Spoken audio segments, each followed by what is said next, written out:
Hey everyone, welcome back to Jeff the IT Guy. Today we've got ourselves another build. That is right, we're doing another one. Today we're going to be doing a micro ATX build, Ryzen of course, because that's what I have here on hand. And so we're going to be using the 3400G, even though it says a 3600, that was just there to keep the processor safe. We got 16 gigs of RAM, we got a 650 watt Corsair power supply, a B450M Pro 4 by AsRock, 1 terabyte Western Digital Blue, 500 gig Intel 660p, and in this we're going to be using the new 5500 XT. This is the 4 gig. Went with the 4 gig because the 8 gig is like $30 extra, and there's only like 8 extra FPS. So that's why we're going with this one. And we're also going to do some testing in this system with a 1650. I believe it's what I got. Yeah, a 1650, and see how it compares, because they're around the same price. And then for the case, we're going to be using the Thermaltake Core V21. This is a cube case. So let's go ahead and get started. Let's open up this case. Use a handy dandy case knife here. And we'll just go ahead and open this up and we'll get started. And I'm also going to be using some footage from my iPhone. We'll get some close-ups and be just like the build that I did for my cousin. And so we're going to build this and do some testing with it. And then after we're done, we're going to put it on eBay or Reddit or something. Unfortunately, I can't keep all this stuff. I do have to sell it so that I can, you know, have money to get other stuff. So we'll just go ahead and get the case out of here. I'm a fan of cube cases. I think they make life a little bit easier.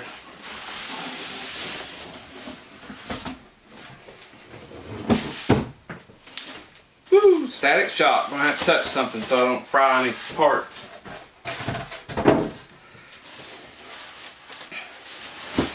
Styrofoam and these plastic in these boxes, I mean, it's awful how much ESD you can get, how much electrostatic.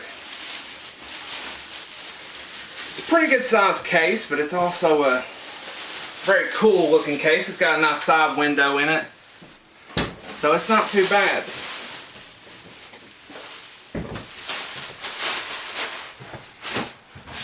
Alright, so let's get to preparing our motherboard. We'll move the camera in for some close-ups after I get rid of my electrostatic charge. Touch something that's grounded, like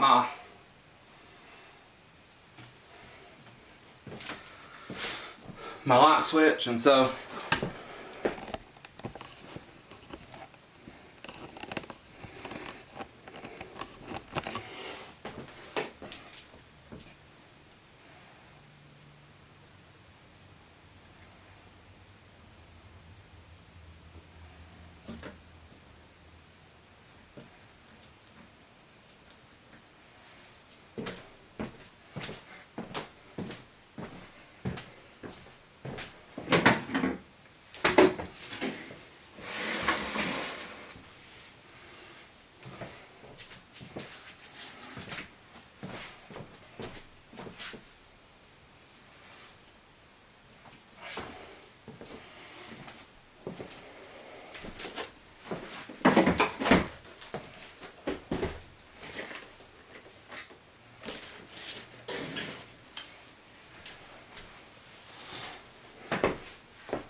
Alright, so let's go ahead and take out our motherboard here. There you go, got your I/O plate, instructions and stuff. Got some M.2 screws, couple SATA cables. Got a motherboard. What's great about the new B450s, if they're new, is they are already ready for Ryzen 3000. And so I don't have to go through and flash this, which is fantastic. Or not, yeah, flash the BIOS on it. If you do happen to get a B450 board, you'll have to do that with a second gen Ryzen chip. If it's not already ready, Ryzen 3000 ready, or you have one that you've had. You do need to update the BIOS before your Ryzen 3000 chip will work. So there we go, there's the board. Looks like every other AMD board pretty much. It's not bad actually. I mean, for micro ATX, it's got some decent VRM cooling. It's not the greatest, I mean, the most sexiest of boards, but it'll work. It will work. So here is our Ryzen 5 3400G, which you have seen my video on it, hopefully. If not, you should definitely go see my video on the Ryzen 5 3400G, where I go over gaming benchmarks for it. So it just slides in there. It's 0 insertion force. The Ryzen label here is parallel with the socket name. Okay, so there's that. And for this, we're going to use the stock heatsink that comes with a 3600. Of course, you can always upgrade this, but these do a pretty good job actually. They're not bad. It's already got pre-applied thermal paste. However, to put it on, you do have to take these latches off, but you do want to leave the back plate. So let's take that off and we'll save our screws somewhere. Putting them over here. I'm going to put all this in the box when I'm finished. Okay, so let's take those off.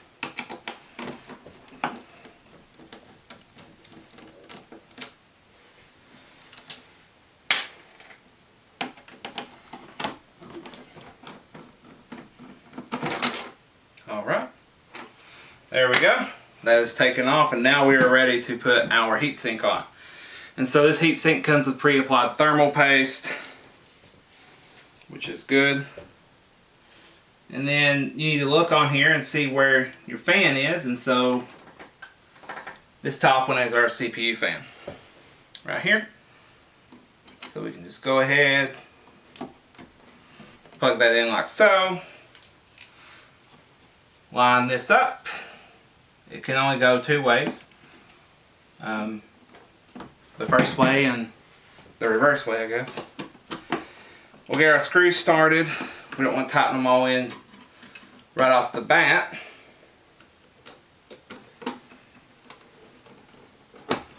But we'll just get them started here. Sometimes it can be a little bit tricky to get them.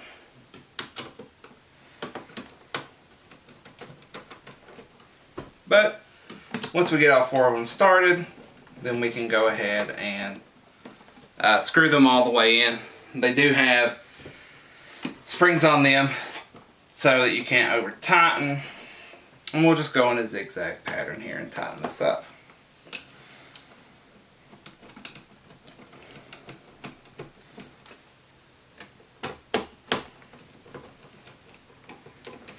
And once it gets to the where it needs to be, it'll actually bottom out and you can't tighten it up anymore.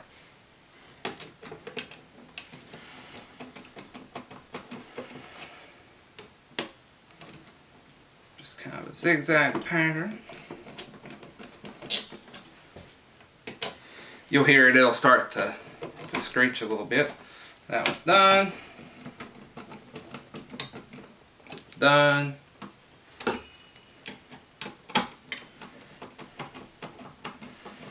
Done, and this one should be done now as well. There we go. Now they're done. Next thing we're going to do is I'm going to go ahead and I'm going to install the M.2.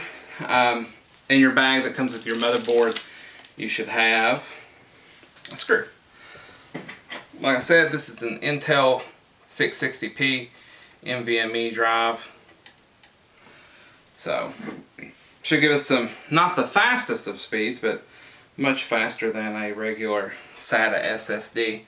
If you want speeds, of course, you can always go with something like a 970 Evo Plus or 970 Pro. There's a lot of fast drives out there. Next thing we're going to do is we're going to install the RAM. I've got here a 16 gig kit of Ripjaws 5 by G-Skill. You want to look in your manual and see where your RAM goes, which slots, but from my experience, it's typically the second and the fourth that you want to put these into. There we go. Now our board is prepared. So we'll take this and we will put our screws away and stuff, and we'll slide this over, and then we'll get to work on preparing the case.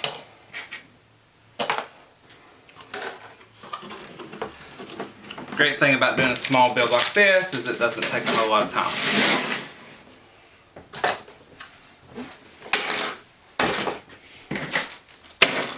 Move some stuff around.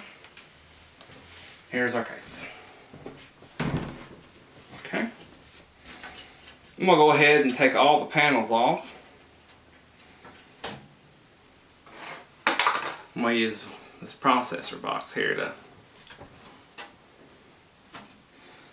hold my panel screws in.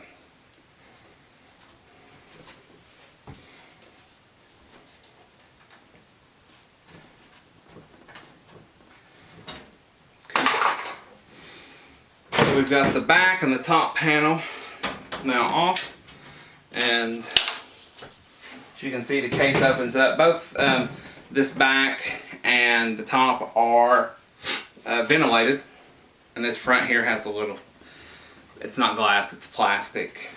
However, from my experience with these Thermaltake cases, they are extremely modular and they offer quite a bit of support for water cooling. So for example, on this one, if you look here in the top, you've got two rails that you can put water cooling in. And then here in the front, you can see you've got a bottom and a top. In the front, it comes with a, looks like a 200mm fan. This is the rear. And on this side, you have SSD mounts. So very cool. And here in the back right here, you actually have a hard drive cage.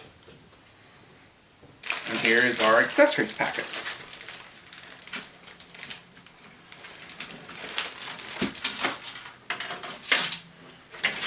Okay, we'll go ahead and get that out of the way. It looks as if, though, this one does not have standoffs pre-installed.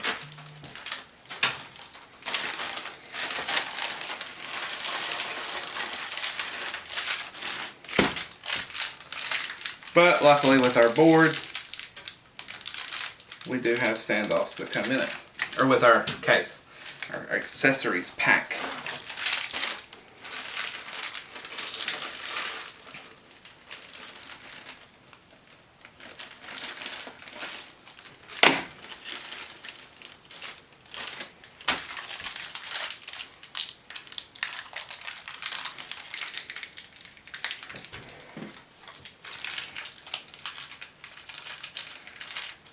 So we'll go ahead and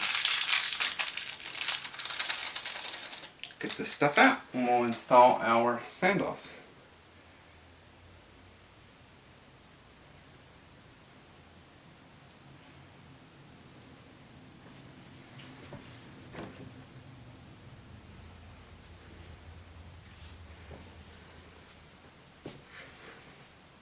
I need to check the instructions on this. This might not have standoffs in it.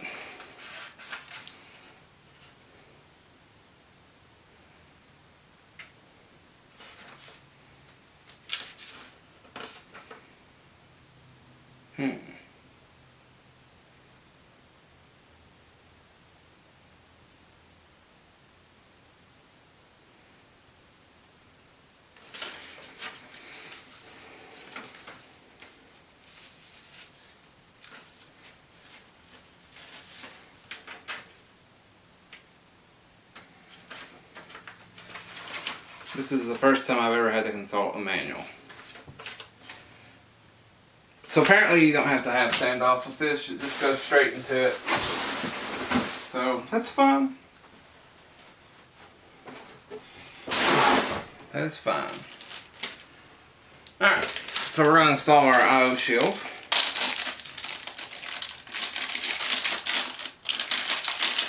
Some motherboards don't have an I/O shield, it's pre-installed, so that's good. It just goes right here. Boom, boom. That's installed. Next thing we're going to do is install our motherboard. On these you'll want to grab it. You can grab it by the cooler. Just kind of set it in here. Don't drag it because it will scratch the bottom of it. But you just want to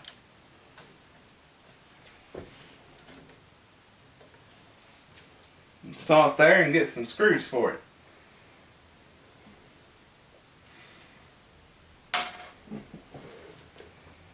Then you want to screw it in.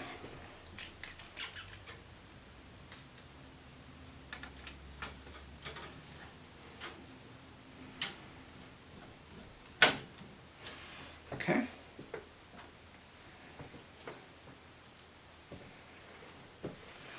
What's really nice about working in these cube cases is that it's good for fat hands. There is a lot of, it's just easier. Can be. Sometimes it's not, but it can be easier.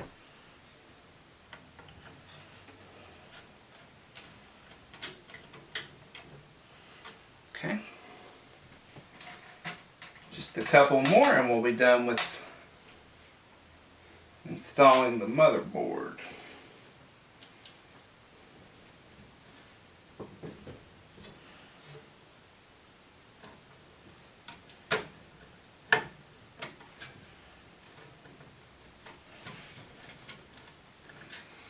You want to make sure it goes in straight.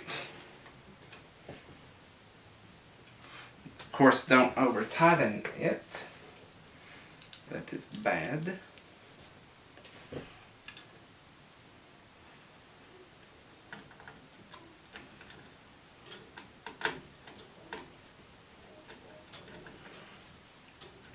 Some boards, if you over tighten them, they won't even post. So you do want it to make sure to take your time and don't crush the PCB. Once it stops, you know.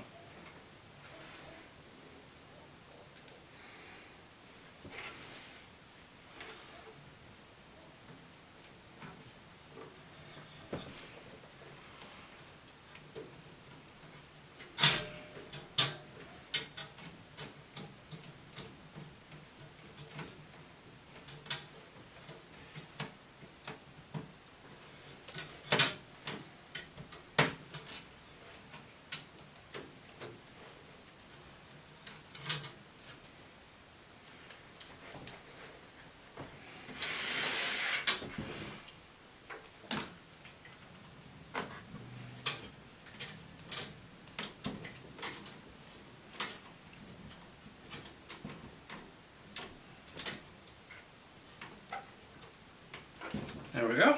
There's that one. One more. This should be good to go.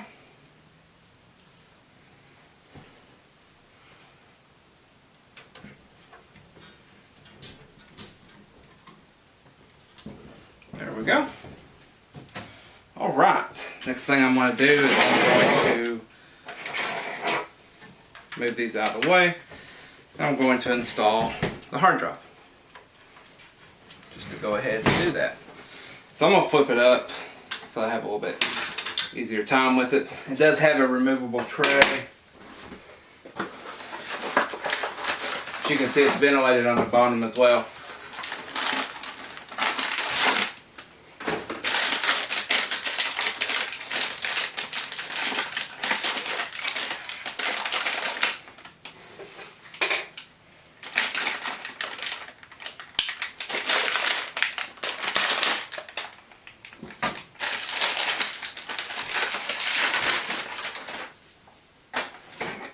Okay. You just put it in the tray.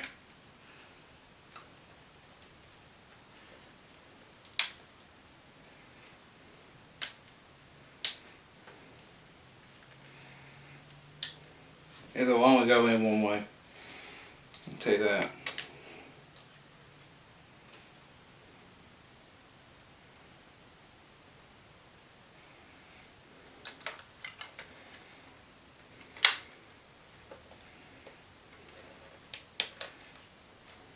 Sometimes you have to finesse it.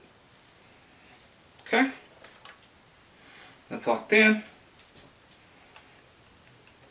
Then you just take it and slide it back in. And this will keep the pressure on it to where your drive won't come out. Boom.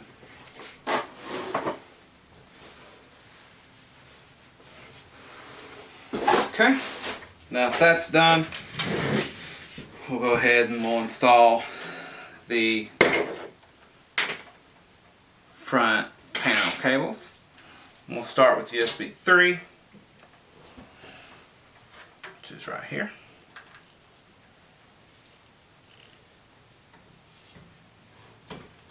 Okay.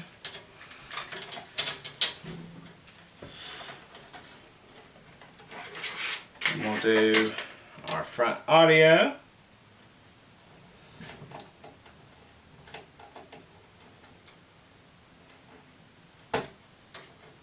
Goes right there. We've got a fan, our front fan here. And there are several fan headers here at the bottom. We'll just go ahead and install it right there. Okay, and then we've got to do our power and whatnot. Luckily this one is labeled, if you can read it.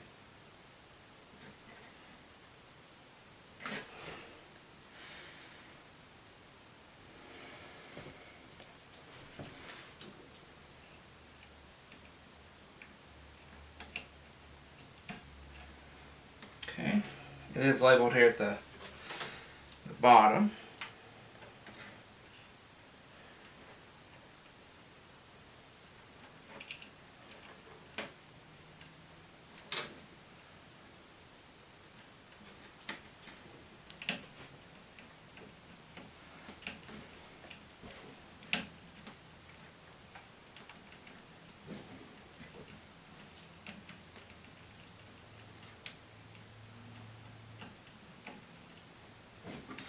Sometimes these connectors are hard to do.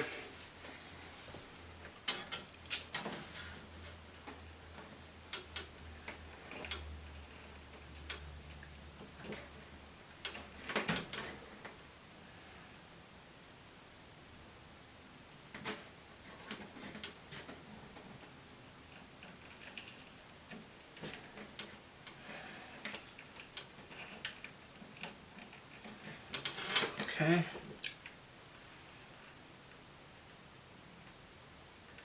Power and reset.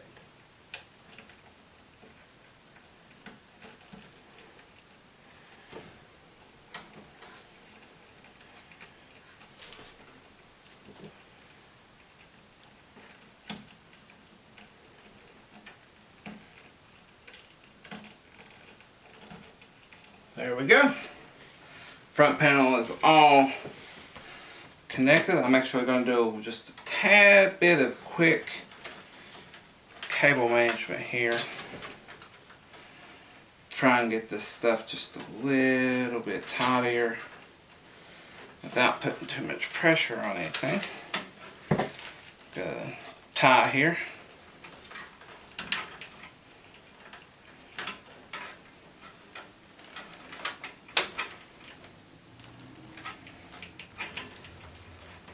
There we go. feel a little bit better.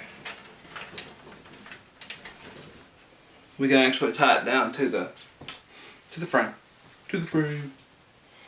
All right. Next thing we'll do is we'll run our one SATA connector real quick for our hard drive.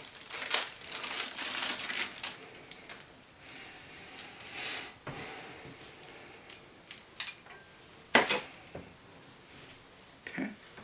I'm actually going to turn it on its side. Makes it a little bit easier for me.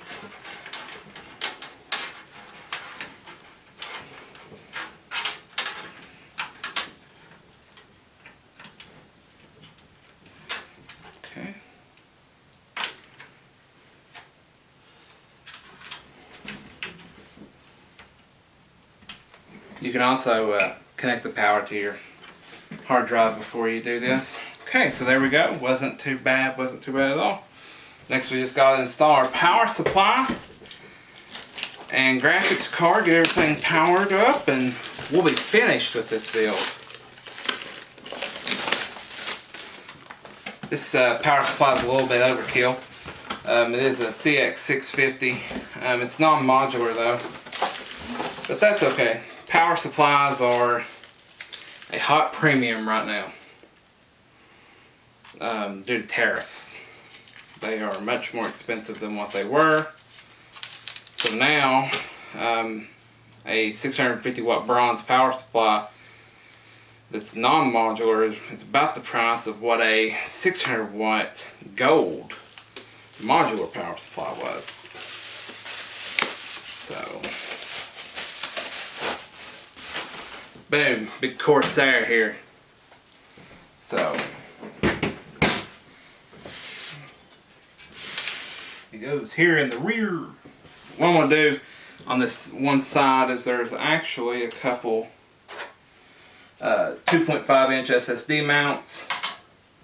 I'm going to go ahead and take those off so that I can have just a little more access.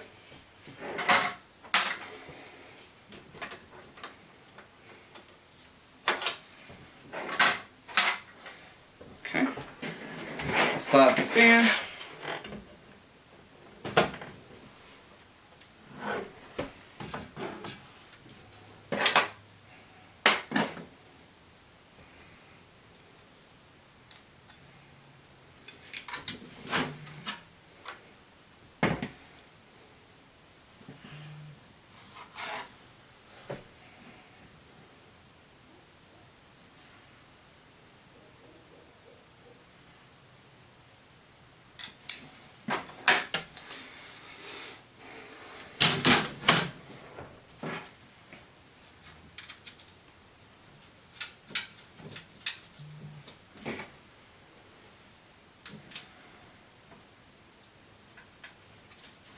Okay, now all we have to do is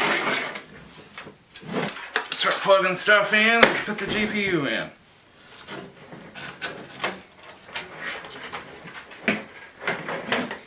Okay, we'll manage it up a little bit.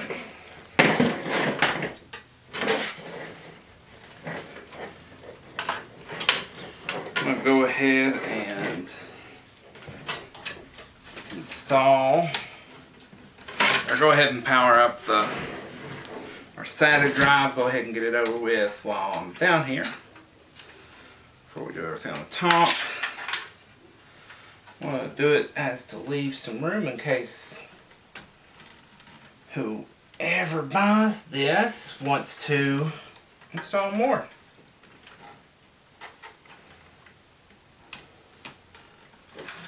There we go. Got that done. Alright. Next we're going to do our 8-pin power.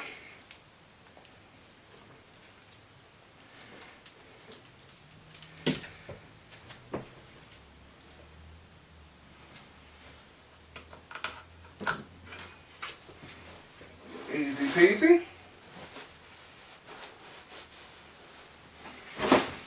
And then we'll do our 24-pin.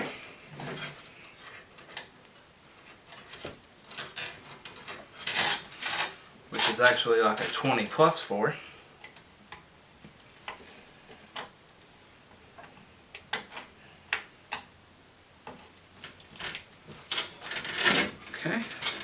we go.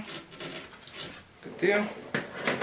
Really the only thing that we need now is GPU put in and the power for it. So we'll do that. Finish this bad boy up.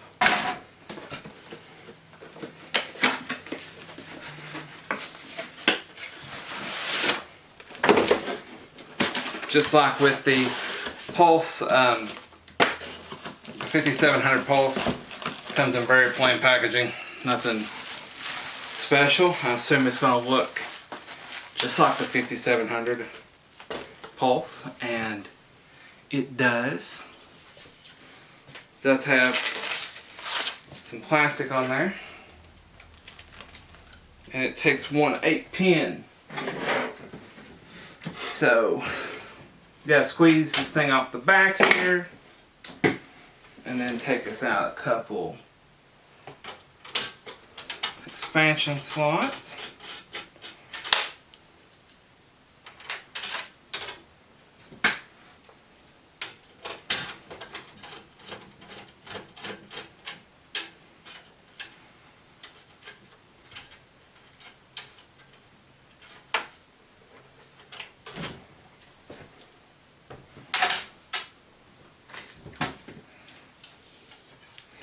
It's actually not a bad looking card by any means. As we go ahead and slide it in. There we go.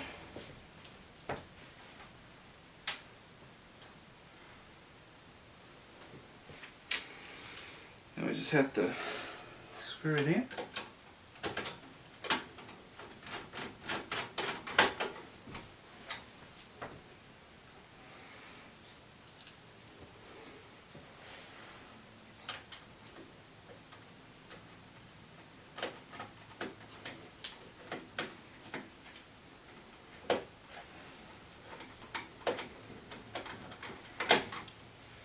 Okay, there we go. Now we just need power. This one has two 8-pins on it from two connectors. We just need one of them. It's actually a 6+2. So we'll go ahead and plug it in, then we'll do a little bit of cable management.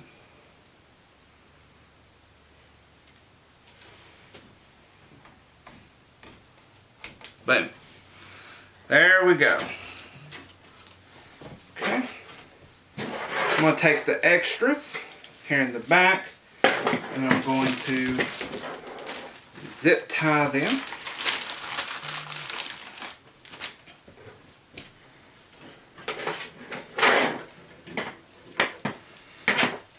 They're not really in the back, they're in the bottom, but you catch my drift. So I'm just going to take them, line them up here, and zip tie them down. Cable management is an art, to say the least, to get it to look super duper beautiful. We're just going for the quick and the dirty.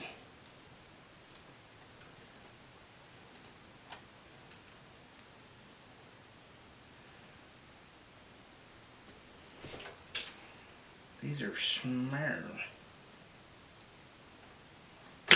No!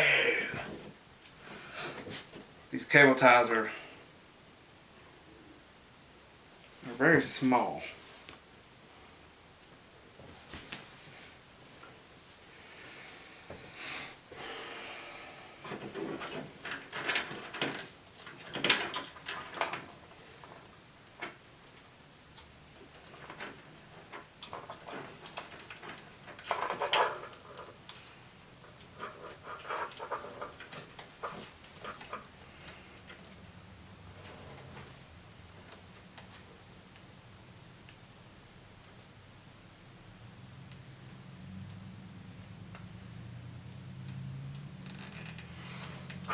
There we go. Alright. got those tidied down. I'm going to go ahead and tidy down the 8-pin over here for CPU power.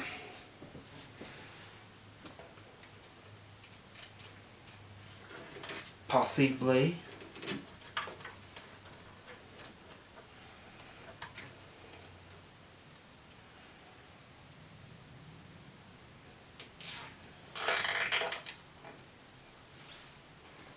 Okay. We'll work on these front panel ones real quick. See what I can do with them. And then the build will be finished. Woohoo! Take these.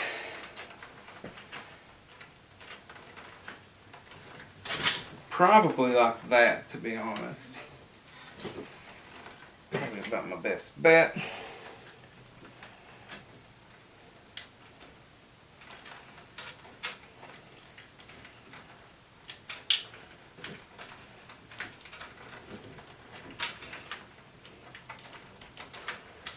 I don't want to put too much stress on the USB 3.0 header or any of these other headers. So I'm just going to do what I can to keep them down and out of the way. There we go.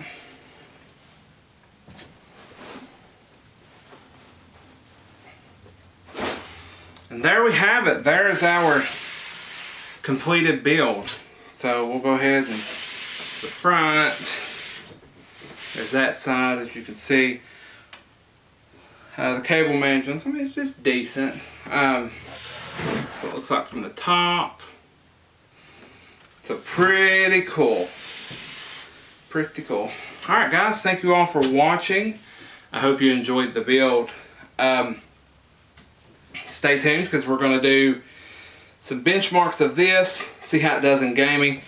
Then we're going to switch out that 5500 XT and do some benchmarking with the 1650. Like I said, because they are at the same price point. And then we've got some more videos coming up. Lots of really cool stuff. So I hope y'all enjoyed this. And stay tuned for more.